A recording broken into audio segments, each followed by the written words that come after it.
अस्सलाम वालेकुम हमजा भाई। देखें, पहली बात तो ये है कि मोमिन बंदे को डिप्रेशन नहीं हो सकता। एक बंदा मुसलमान है, उसके दिल में ईमान है, उसे डिप्रेशन नहीं हो सकता।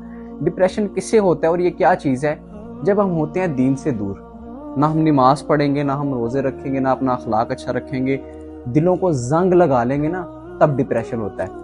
अब एक नमाजी बंदा है ना, उसे पता होगा कि मुझे रात को बेचैनी क्यों हो रही है। उसे पता है मैंने ईशा की नमाज नहीं पढ़ी, इस वजह से मेरे दिल को बेचैनी हो रही है। ठीक है।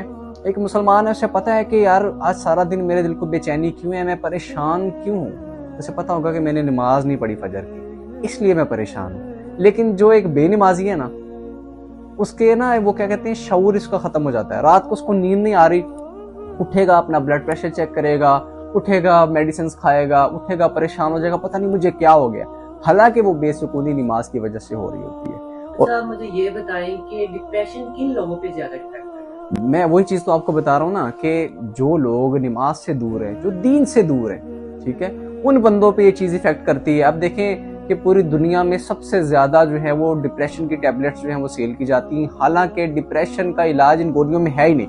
मैंने अपनी लाइफ में कभी भी नहीं देखा कि कोई ऐसा बंदा हो जिसे डिप्रेशन की गोलियां खाने से शिफा मिली हो, क्योंकि इसका मेडिसिन के साथ कोई ताल्लुक है ही नहीं। अगर इंसान चाहता है कि हाँ वो डिप्रेशन से निकले, परेशानी से निकले, तो उसे दीन को अपनाना होगा, दीन की तरफ आना होगा। तो डिप्रेशन गुज़श्ता साल 2022 में अबाउट 80 मिलियन लोगों में डिप्रेशन की वजह से डेथ हुई। तो क्या ये टीनेजर्स पे ज्यादा इफेक्ट करता है कि ओल्ड एजर्स पे भी करता है? बिल्कुल बिल्कुल, ये ज्यादा जो है ना यंग एज जो होते हैं, हमारी यंग जनरेशन है, उन पे इफेक्ट होता है इसका। अब देखें कि हमारा मुआशरा कैसा बन गया हुआ है। मोबाइल फोन है, इसका पॉजिटिव इस्तेमाल भी है और नेगेटिव भी है। जो लड़के लड़कियां जवानी की तरफ आने लगते हैं तो वो एक भूत चढ़ता है प्यार मोहब्बत का, वो बात करते हैं एक दूसरे से, फिर बाद में जो है ये ना एक क्या कहते हैं कि अल्लाह ताला को नापसंद है ये चीज। एक लड़का और लड़की ना महरम एक दूसरे से बातें करते रहे। अल्लाह मौका देता है, अल्लाह मौका देता है, एक बार देता है, दो बार देता है, तीन बार देता है। जब वो बाज नहीं आते, एक दूसरे के साथ मिलते हैं, गपशप करते हैं, तन्हाई में मिलते हैं, तो अल्लाह की नाराजगी का सबब बनता है। और फिर जो है बाद में उनका रिश्ता टूटता है, शादी भी नहीं हो पाती और सारी जिंदगी के रोग लग जाते हैं, डिप्रेशन हो जाता है, परेशान हो जाते हैं। इसके अलावा एक और चीज भी मैं आपको बताता हूँ कि डिप्रेशन होने की एक और भी वजह है। हमारे घरों के अंदर वॉशरूम्स होते हैं, ठीक है, हदीस पाक में आता है कि ये जिन्नात का घर होता है।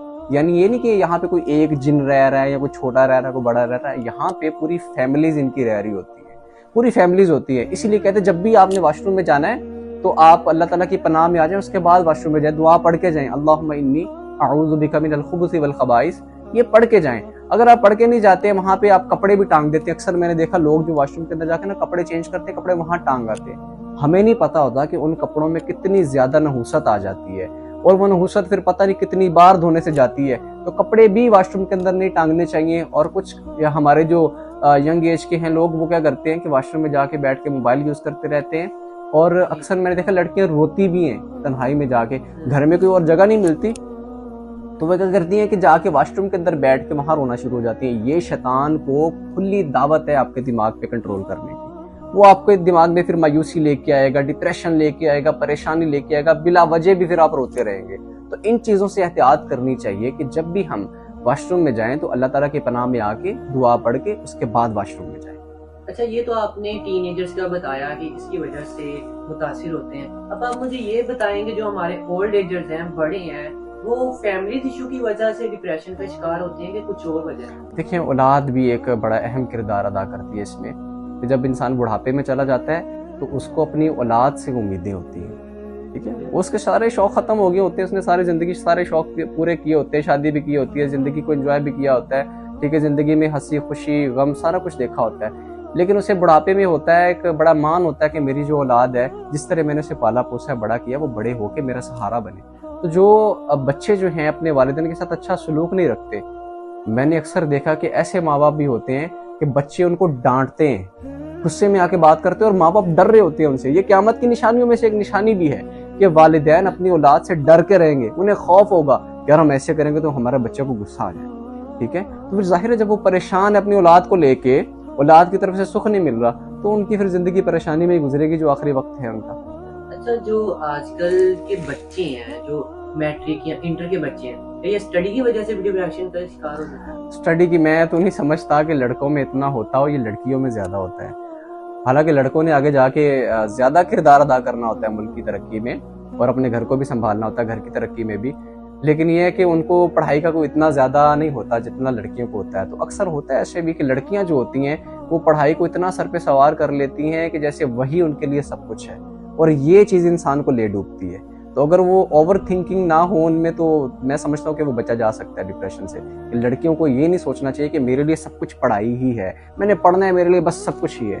ہم جس چیز کے لیے اس دنیا میں آئے ہیں، ہم اپنی آخرت کو سنوارنے کے لیے آئے ہیں، تو اس دنیا میں ایسے کام کرنے چاہیے جن سے ہماری آخرت سنورے، نہ کہ دنیا۔ اب ایسے بھی میں نے لوگ دیکھے ہیں، وہ پڑھ لکھ کے پتہ نہیں کتنے بڑے گریجویٹ بن جاتے ہیں، اس کے بعد جا کے اچانک سے خدا نخواستہ ایسا بھی ہوتا ہے کہ ایکسیڈنٹ ہو گیا جی، وہ لڑکا مر گیا، 15 سال اس نے پڑھائی میں لگا دیے، اور جب پہلا دن تھا اس کا ڈیوٹی کا، ایکسیڈنٹ ہوا اور وہ مر گیا، اور وہ کام کر ہی نہیں پایا۔ تو کیا وہ 15 سال کے جو اس نے پڑھائی کی دنیا کی، اس کے کسی کام آئے گی؟ نہیں آئے گی۔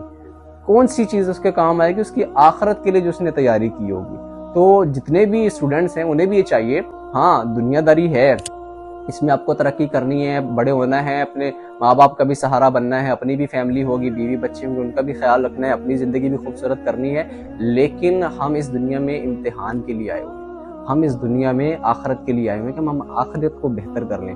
اگر اس کے لیے ہم تیاری نہیں کریں گے تو پھر ظاہر ہے اسٹڈی کو اپنا جو ہے سر پہ چڑھا لو گے تو ڈپریشن ہوگا۔ میں کہتا ہوں قرآن کو سر پہ چڑھاؤ، قرآن کے بارے میں ایسا کرو، حدیث کے بارے میں اپنی اس طرف توجہ کرو، اس کو سر پہ سوار کرو کہ اس نے قبر میں بھی کام آنا ہے، آخرت میں بھی کام آنا ہے۔ جتنا زیادہ اس میں محنت کرو گے اتنا زیادہ ذہن کو سکون ملے گا، اور دنیا کی پڑھائی میں جتنی زیادہ محنت کرو گے اتنے ڈپریشن ہوگا اور دماغ خراب ہوگا۔ اچھا احسان بھائی، اسلام کے پوائنٹ آف ویو سے ڈپریشن کا کیا حل ہے؟ اسے کس طرح نکلا جا سکتا ہے؟ دیکھیے جی، اس کا علاج ہی صرف جو ہے وہ اسلام میں ہے۔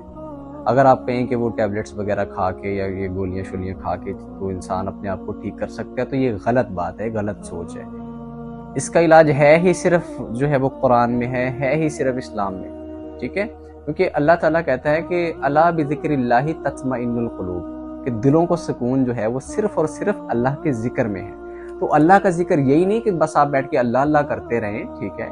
اس میں بہت ساری چیزیں آ جاتی ہیں کہ آپ کو اپنے اندر کو سنوارنا ہوتا ہے، آپ نے خود کو ٹھیک کرنا ہے، اپنی عادات کو ایسا بنانا ہے، نبی پاک کی سنت کے مطابق اپنی زندگی کو لے کے آنا ہے پٹری پہ، تو چیزیں آپ کے لیے بہتر ہو جائیں گی۔ آپ نماز 5 وقت کی ادا کریں، ٹھیک ہے؟ آپ روزے رکھ رہے ہیں، آپ اپنے اخلاق کو اچھا رکھیں، آپ کسی کا دل نہ دکھائیں، یہ چیزیں کریں، اور کثرت کے ساتھ میں کہتا ہوں درود پاک پڑھتے رہیں۔ جو بندہ کثرت کے ساتھ درود پاک پڑھتا رہتا ہے نا، اس کے دل کو بڑا سکون رہتا ہے۔ اب بندہ رات کو عشاء کی نماز پڑھے گا نا، اس کے بعد لیٹے گا، اسے ڈپریشن نہیں ہوگا، اس کے دل کو سکون مل جائے گا، کیونکہ سکون کی نیند آتی ہے عشاء کی نماز پڑھنے سے۔